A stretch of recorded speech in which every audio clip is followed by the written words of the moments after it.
Pourquoi faire de l'économie de la connaissance? Pour une raison très simple, qui est que, comme la connerie, la connaissance est infinie.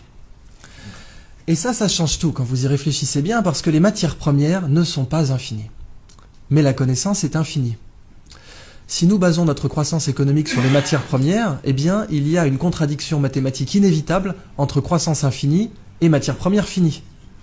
Mais si nous basons notre croissance économique sur la connaissance, eh bien, il n'y a plus de contradiction entre croissance et croissance infinie et connaissance qui est infinie aussi. L'économie de la connaissance est très particulière en ce sens qu'elle est régie par des lois différentes de l'économie des matières premières. Ces règles sont très simples. Il y en a 3, 2 bonnes nouvelles et une mauvaise nouvelle.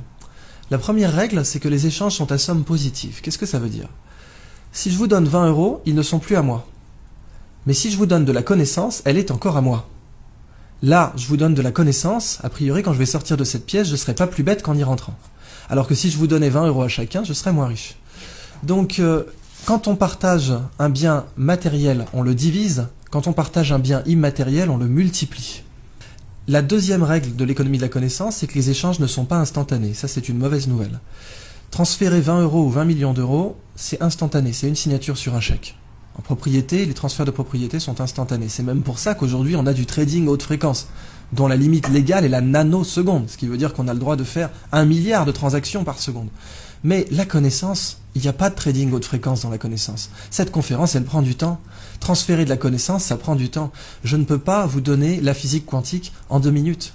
Et la dernière règle est une bonne nouvelle, c'est que les combinaisons de connaissances ne sont pas linéaires. Qu'est-ce que ça veut dire? Ça veut dire que quand vous prenez 20 € et 20 € et que vous les mettez ensemble, ça fait 40 €.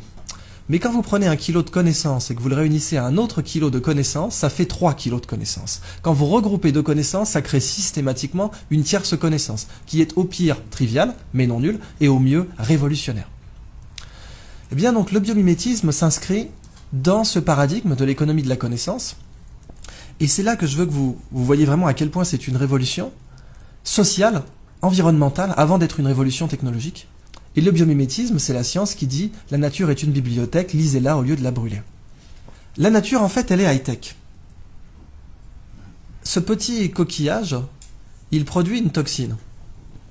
La muconotoxine, c'est un cône du Pacifique, très dangereux, mais si vous avez des gants, aucun danger, puisque le dard ne pénètre pas un gant de plongée.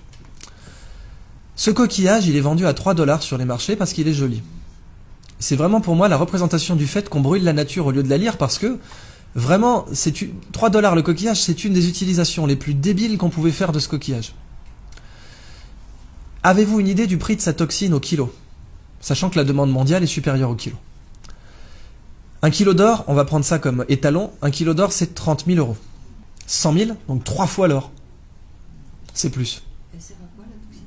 Elle est très utilisée en neurotechnologie, elle permet de faire des neurotechnologies avec un niveau de détail incroyable, donc c'est des nanotech, neurotech, elle est aussi utilisée en neurochirurgie, etc. Très grosse demande mondiale qui ne fait qu'augmenter. Je vous laisse faire le calcul, 800 $ le milligramme. Ça nous fait du 800 millions de dollars le kilo. L'or et le platine, c'est du terreau de jardin en comparaison. Ce qui est dingue, c'est qu'on les vend à 3 $ le coquillage. Et il est en voie d'extinction à cause de ça. La crevette menthe religieuse. Alors elle, c'est la crevette de tous les records, quoi. Cette crevette peut vous péter une main ou un bras. Elle est grande comme une langoustine. Il y en a 400 espèces dans le monde. Et vous voyez ici, elle a des petits marteaux là.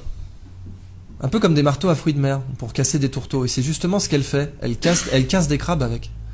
Seulement quand elle envoie son marteau pour casser un crabe, elle lui donne l'accélération d'une balle de fusil d'assaut. Si nous on était capable d'envoyer une balle de baseball à 1/10 de cette accélération, on la mettrait sur orbite. Ce marteau casse évidemment un aquarium blindé, puisqu'il a l'énergie cinétique, il aura la vélocité finale d'une balle de fusil, mais il a une masse supérieure. Évidemment, si vous l'arrachez, il repousse, parce qu'après tout, pourquoi pas. Cette crevette, quand elle envoie son marteau, il se forme des étincelles sous l'eau. Ça va tellement vite que vous avez des étincelles. Et ces étincelles, on les a mesurées à 22 000 Kelvin, c'est la température à la surface du Soleil. Quand cette crevette envoie ses marteaux, il se forme une bulle d'air autour qui s'appelle une bulle de supercavitation. La supercavitation a été étudiée au départ par l'armée russe pour faire des torpilles qui peuvent aller à plus de 150 km/h sous l'eau. Et aujourd'hui beaucoup plus, paraît-il. Les torpilles Shkval, dont les Russes ont donné la technologie à l'Iran, ce qui serait une des grandes raisons pour lesquelles les Américains n'ont pas déployé de porte-avions trop proches des côtes iraniennes, parce que ces torpilles peuvent sniper un porte-avions. Les Chinois prétendent, avec la technologie de supercavitation, avoir mis au point un sous-marin qui pourrait faire 500 nœuds sous l'eau, en se déplaçant dans une bulle d'air. Et la supercavitation aujourd'hui, le meilleur modèle d'étude que vous avez, c'est cette crevette. Mais c'est pas fini. Cette crevette, ses yeux, parce qu'après tout, si la nature est une bibliothèque, chaque espèce est un livre entier. Moi, je vous ai parlé que du chapitre marteau, mais je peux vous parler du chapitre yeux. Les yeux des chiens ont 2 types de cônes différents pour reconnaître les couleurs. 2 types de cônes. Nous en avons 3. Les chiens sont donc des daltoniens par rapport à nous. Cette crevette en a 16. Ça veut donc dire que nous sommes un tiers d'un tiers de daltoniens par rapport à elle. Elle est très colorée, mais la couleur que nous on voit, ce n'est rien par rapport à celle qu'elle voit. 16 cônes. Les Américains se sont inspirés de ses yeux pour concevoir une caméra qui permet de détecter rapidement les cellules cancéreuses dans les biopsies. C'est une caméra bio-inspirée tirée des yeux de cette crevette. Et les yeux de cette crevette possèdent l'écran solaire le plus efficace connu de l'homme.